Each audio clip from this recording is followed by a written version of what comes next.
A RX 6400 é a placa mais nova e mais barata da AMD no mercado atualmente. Na verdade, se for considerar tudo, né, ela é a placa mais barata hoje das novas, tanto da AMD quanto da Nvidia. Ela foi lançada ali no final de abril com o valor do MSRP em $159 e aqui no Brasil ela chegou recentemente em torno de R$1.000 a R$1.100. A versão que eu peguei aqui foi uma versão da ASRock de um fã apenas, que saiu no valor de R$1.050, comprada na loja Terabyte. Atualmente está sem estoque, mas em breve deve chegar mais nas lojas brasileiras. O destaque dessa GPU é o bom desempenho pelo baixo consumo, cerca de 30 a 40 watts em uso. Os pontos negativos são os mesmos da sua irmã mais velha, a RX 6500 XT. Banda de 64 bits, aliado aos 4 GB de VRAM, aliado também a funcionar somente em 4 linhas PCI Express no PCI Express 4.0. Isso irá trazer problemas em vários cenários onde é exigido os 4 GB de VRAM, ainda mais se vocês estiverem usando a configuração com PCI Express 3.0, algo, né, que praticamente 90% dos usuários têm. Outro ponto negativo é não ter função de gravar suas gameplays ou ajudar o processador na hora da live. Provavelmente isso acontece por ser uma placa prevista para mercado de mobile, não de desktop. Essa minha placa não necessita de alimentação extra, o que já era esperado, e tem apenas 2 saídas de vídeo, HDMI e o DisplayPort. Seu tamanho é similar ao de um smartphone atual. E aí, será que presta essa RX 6400? É isso que a gente vai ver agora nos testes que eu fiz para vocês, lembrando que os testes, a maioria foi feita ali em PCI Express 4.0, mas também no final do vídeo eu vou deixar alguns comparativos em PCI Express 3.0, aquele tipo lado a lado. Só que hoje é só mais um apanhado de dados que eu vou ali introduzir a placa. Um comparativo real, lado a lado, benchmark com vários jogos será feito em breve, não agora, tá? Mas não se esqueça ainda assim de deixar o like e se inscrever no canal se você gosta desse tipo de vídeo. E vamos agora ao desempenho.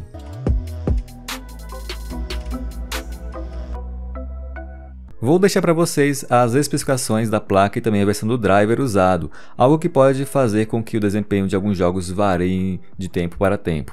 A configuração utilizada foi um Ryzen 5 5600X com a placa-mãe B550 e 32 GB de RAM 3400 MHz. 16 GB também daria do mesmo, tá? Só para que vocês saibam. Primeiro jogo, testei aqui o CS Global Offensive em Full HD no baixo. Nesse jogo a média de FPS que eu consegui foi cerca de 261. A temperatura da placa é em torno de 67 graus e a temperatura ambiente nos testes na minha casa aqui estava por volta de 25 a 27 graus. Eu havia feito também esse teste com o Ryzen 3 4100 e tive um desempenho que eu não gostei. Agora com o 5600X eu percebi que o problema era o Ryzen, não a placa. E não é aqui porque o Ryzen é fraco e qualquer coisa do tipo, mas parece que o CSGO a cada atualização tem ferrado mais ainda com sua otimização. Outro jogo que também está fazendo algo parecido é o Fortnite. Tentei abrir ele aqui em DirectX 12 com textura no alto, a visão no épico e o resto das configurações no baixo, e o jogo ficou travando demais. Eu não considerei um bom desempenho e resolvi testar em DirectX 11 com as mesmas configurações. Assim travou um pouco menos, consegui jogar mais, a média de FPS foi de cerca de 140 e a temperatura da placa de cerca de 68 graus. O desempenho é ok, mas o jogo travando com a configuração dessas fica bem chatinho ao meu ver, não sei o que vocês acham. Testei também aqui o Valorant HD no médio. Aqui a média foi de 477 FPS com a mesma temperatura do Fortnite, cerca de 68 graus. Mas um ponto positivo aqui é que não ficou travando que nem o jogo passado, ficou bem suave, a gameplay foi boa, faltou apenas eu aprender a jogar, né? E falando em não jogar bem, aprender a jogar, vamos aqui de Warzone no Full HD com FOV 120 e configurações voltadas aqui para o baixo. A média aqui foi de 95 FPS, algo bem legal para uma placa desse nível, mas lembrando que esse jogo tende mesmo a preferir placas do lado vermelho da força. Agora observem que a temperatura aumentou, fica na casa dos 73 graus e vai se manter assim nos jogos mais pesados. Mas não é algo péssimo nem nada do tipo, eu aviso mais para que vocês não fiquem espantados se pegarem uma dessas também. Tentei jogar o Assassin's Creed Valhalla em Full HD no médio e acho que fui um pouco além da conta. A média de FPS ficou em torno de 53 FPS e a temperatura na casa dos 73 graus também. Para quem, assim como eu, queria visar os 60 FPS cravados ou algo em torno disso, eu aconselho deixar o jogo no baixo e colocar a textura no médio ou no alto. Assim já deve ser o suficiente para os 60 quadros. Para quem não acha necessário, então tá aí para vocês como é que fica no médio. Testei o Resident Evil Village em Full HD com um perfil ali um pouco mais alto. E como esperado, a média de FPS não foi um problema, ficou na casa dos 79 FPS nessa grande cutscene que eu tive aqui, que aliás deve ser a cutscene usada no futuro em outros comparativos. A temperatura máxima foi para a casa dos 74 graus. O Resident Evil, assim como eu sempre falo, estressa legal as placas. Então uma saída aqui para ter uma temperatura menor é simplesmente limitar o FPS para 60 no jogo, ou pelo Riva, ou também até ligando a sincronização vertical, e assim você será feliz com a temperatura mais baixa caso queira. Testei também o Far Cry 6 em Full HD no médio, e aqui ficou até um pouquinho melhor do que o outro jogo da Ubisoft, que é o Valhalla, né? A média ficou em torno dos 60 FPS e temperatura em torno dos 73 graus, como já esperado.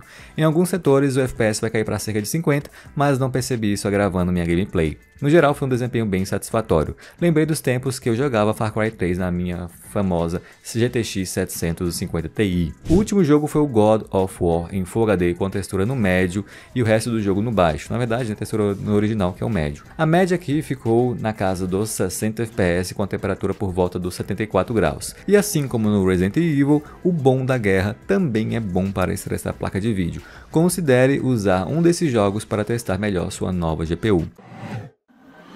Testes básicos feitos, deixem aí nos comentários o que vocês estão achando disso. E agora eu vou deixar para vocês o comparativo lado a lado em alguns jogos PCI Express 4 contra 3 e as mesmas configurações, tá? Só alterei na BIOS mesmo para já fazer essa diferença que dá certinho, sem problemas. Vamos lá então ao comparativo. Testei no Forza Horizon 5 em 1080p no alto. Esse jogo é muito sensível no que se diz respeito a VRAM e RAM, então se você quer saber a diferença nesse quesito, pode usar ele que você terá a sua resposta. A média de FPS no PCI Express 3.0 foi de 53 e do PCI Express 4.0 foi de 63, diferença de 18%. Percebam que o uso da GPU das duas fica ali na casa dos 99 a 100%. Nesse caso vai dar uma boa enganada por conta da limitação diferente que essa placa tem. Outra coisa que notei foi mais stutterings no caso do PCI Express 3.0, fiquem atentos. Voltando agora ao COD Warzone, naquele perfil lá que eu fiz com o FOV 120, aqui também consegui notar uma diferença de desempenho. No PCI Express 3.0 temos uma média de 90 FPS e no 4.0 95 FPS, uma diferença de 5,5%. Isso considerando que eu não joguei a textura lá para o alto. Se eu fizesse isso, a diferença seria maior. Eu vou falar mais sobre isso em outros jogos. God of War, naquele preset baixo ali, com texturas no original, já não houve tanta diferença assim. Esse jogo, felizmente, trabalha mais com o desempenho que o chip gráfico nos dá do que com o VRAM em si, né? A média de FPS foi de 57 no PCI Express 3.0 contra 59 para o 4.0, diferença de 3,5%. E é praticamente um empate técnico ao meu ver. O jogo aqui ficou bom e suave em ambas configurações. Vamos agora a um competitivo CSGO Full HD no baixo. Tivemos outro empate técnico aqui, 329 FPS no PCI Express 3.0 e 334 FPS no 4.0, diferença de apenas 1,5% de desempenho. Isso acontece porque o jogo não usa muito da VRAM. Ainda assim, é interessante ver que o uso da VRAM difere de acordo com o uso do PCI Express. Não sei se vocês já tinham percebido isso. E outro caso parecido, o último jogo aqui, Dota 2 no alto em Full HD. E tivemos um empate de 135 FPS para ambas versões do PCI Express. Novamente um demonstrativo que nesses jogos competitivos simples, onde não há muita exigência de VRAM, a versão do PCI Express não fará tanta diferença assim. E aí, era mais ou menos o que vocês estavam esperando dessa placa? É claro que esse aqui é um vídeo parcial, não é um comparativo completo ainda, mas já dá para ter uma noção, né? Como eu havia dito, essa aqui é uma placa que tem um bom desempenho pelo consumo, cerca de 30 a 40 watts. E se vocês colocarem ali no watímetro, algo que eu vou deixar para vocês agora na tela, vocês vão perceber que essa configuração vai tirar ele da tomada, tá? Completa com 5600X, 140 watts, o que é mais ou menos o consumo de uma RX 570. Já pelo preço que eu paguei, eu deixo também para vocês um pequeno comparativo entre duas concorrentes da Nvidia, que é a GTX 1650 da DR6 e a GTX 1050 Ti.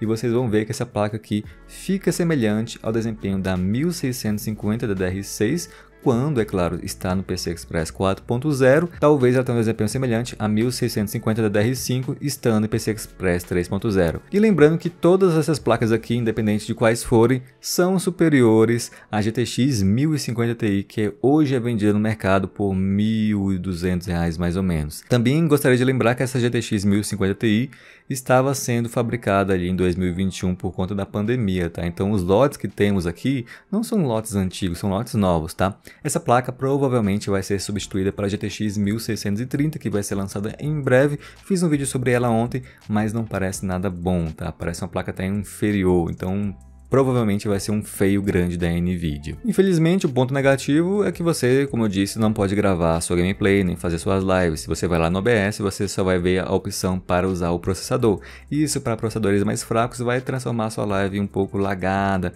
algo que não fica tão suave assim. Depende do caso, é claro. E também tem o caso do PCI Express 4.3, que pode ser um tanto limitante a depender do jogo, né?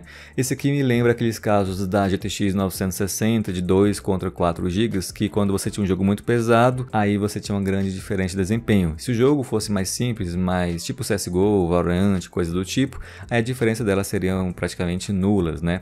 Vou deixar para vocês aqui um comparativo para explicar melhor. Então, minha sugestão, se você comprou essa placa de vídeo aqui, é não exigir muito da VRAM, né? Então, em todos os jogos que vocês forem jogar, tentem colocar ali a textura no alto ou no médio, porque a textura é o que mais influencia na VRAM. Quanto mais tiver, mais vai ser prejudicial para o desempenho dessa placa de vídeo aqui, assim como a 6500 XT. Enfim, gente, essa é a RX 6400, que é hoje a placa mais forte na casa dos R$1.000, e essa aqui é a 6500 XT, que é a placa mais forte na casa dos R$1.600 mais ou menos no Brasil, né? São placas com certas limitações que nem eram para ser feitas aqui para o mercado desktop, eram placas mobile, mas devido à Nvidia, que não estava querendo lançar nada, a AMD percebeu isso e lançou essas placas com essas limitações que não são muito legais, mas é o que você tem no mercado. Outra saída, no caso, seria pegar placas de vídeo usadas e, às vezes, também pegar placa de vídeo do AliExpress, cujas quais eu trago muitas aqui no canal. Inclusive, vou deixar para vocês também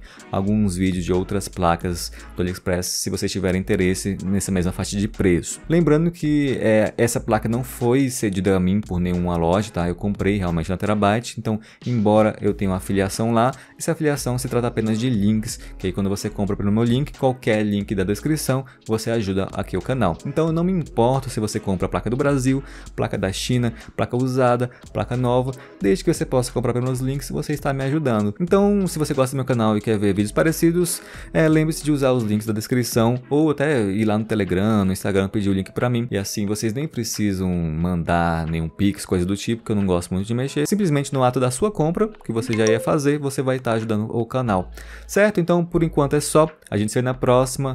Valeu, falou e tchau.